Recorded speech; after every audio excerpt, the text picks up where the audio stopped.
Good evening and welcome to TiVi Tuần-san News of the Week. My name is Emma Doe. In what's making headlines this week? A rally in Melbourne showing solidarity for victims of the Formosa spill. The Vietnamese community hit hard by the San Jose floods. And a Hollywood director suggested to be Vietnam's next tourism ambassador. In this week's top story, Vietnamese community members rallied in Melbourne on Saturday to protest against the Taiwanese steel company Formosa, the same company that caused a devastating chemical spill off Vietnam's central coast. Organised by the Vietnamese community in Australia Victorian chapter, the rally was a counterpart to similar demonstrations happening in the United States. On Saturday, about 300 people gathered on the steps of Victorian Parliament. They held banners in English and Vietnamese, as well as Australian flags and yellow flags representing the former Republic of Vietnam.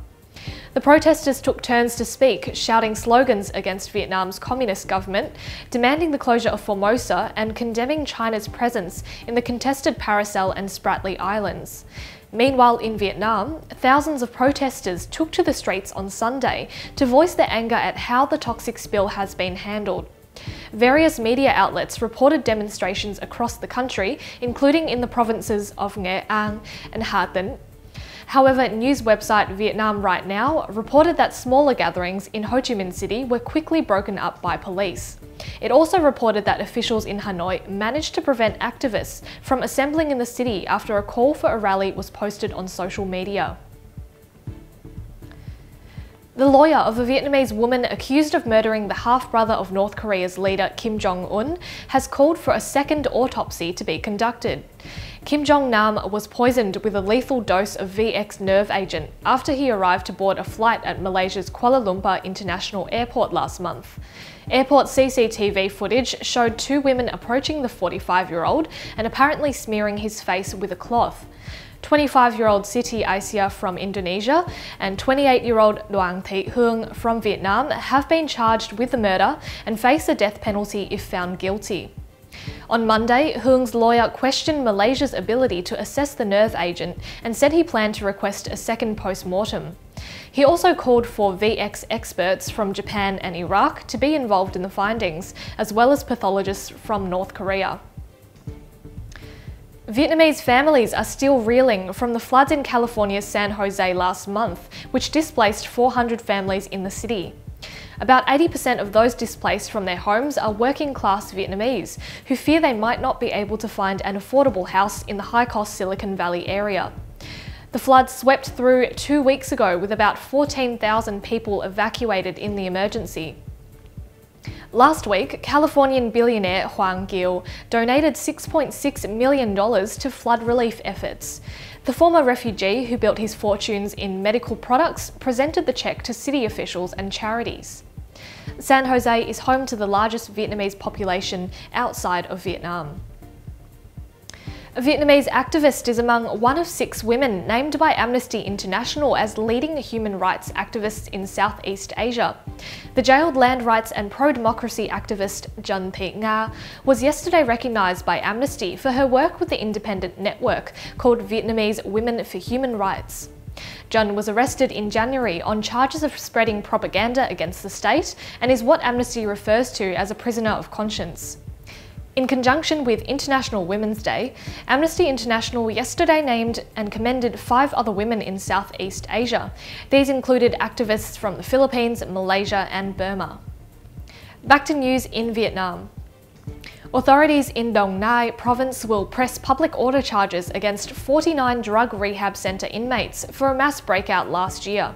In October last year, around 500 inmates broke out of the rehab centre located 100 kilometres northeast of Ho Chi Minh City.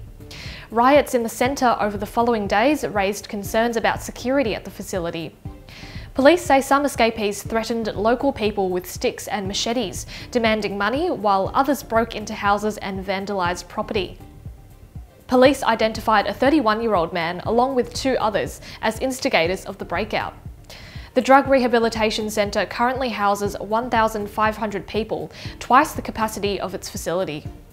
While the international community believes drug addiction cannot be treated by force, Vietnam's approach mandates a 2-year detox program of hard labour for addicts. India has temporarily suspended a number of agricultural imports from Vietnam. The temporary ban came into effect on Tuesday and includes coffee beans, bamboo, black pepper, cinnamon, cassia and dragon fruit. India put the ban in place due to pests found in the quarantine process. Vietnam recently suspended imports on similar grounds. Less than a week ago, Vietnam announced it would suspend the import of Indian peanuts, cassia seeds, cocoa beans, haricot beans and tamarind, after it found large quantities of live insects in the Indian goods. The two countries' trade balance swings in India's favour. India directs close to $7 billion worth of exports to Vietnam. That's in comparison to Vietnam's exports to India, which are worth only $3.3 billion. Several major brands have withdrawn their advertising from YouTube amid concerns they could be fined for ads appearing on content that violates Vietnamese law. Vietnam's Bureau of Broadcasting and Electronic Information last week wrote to a number of businesses asking about videos containing content that was pornographic, slanderous or anti-government. According to various reports, major brands such as Vinamilk, Vietnam Airways and Mead Johnson Nutrition Vietnam are among the list of names that have pulled out of the advertising on the online platform. Vietnam has highlighted its commitments to the 2030 Agenda for Sustainable Development at the United Nations Summit in Hanoi.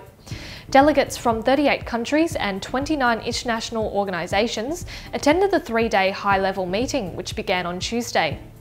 Deputy Prime Minister Pham Binh Minh told the delegation that Vietnam believes in strengthening international collaboration to help countries in overcoming challenges. The event included 6 sessions focusing on trade and the acceleration of the 2030 Agenda on Sustainable Development. Vietnam's national tourism body has proposed the director of Kong Skull Island to be Vietnam's tourism ambassador to the UK and the US. Parts of the most recent King Kong spin-off was filmed in Vietnam's central Quang Binh province.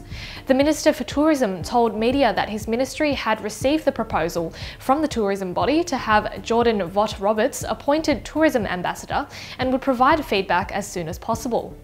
Locals have been keen to capitalise on Hollywood's brush with the remote part of Vietnam.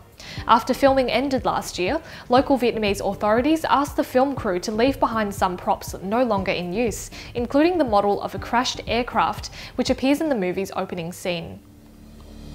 That's all from TiVi Tuần-san News of the Week. For more stories, you can follow TiVi Tuần-san at tvtsonline.com.au and Facebook at TiVi Tuần-san. I'm Emma Doe, thank you so much for watching and I look forward to your company at the same time next week.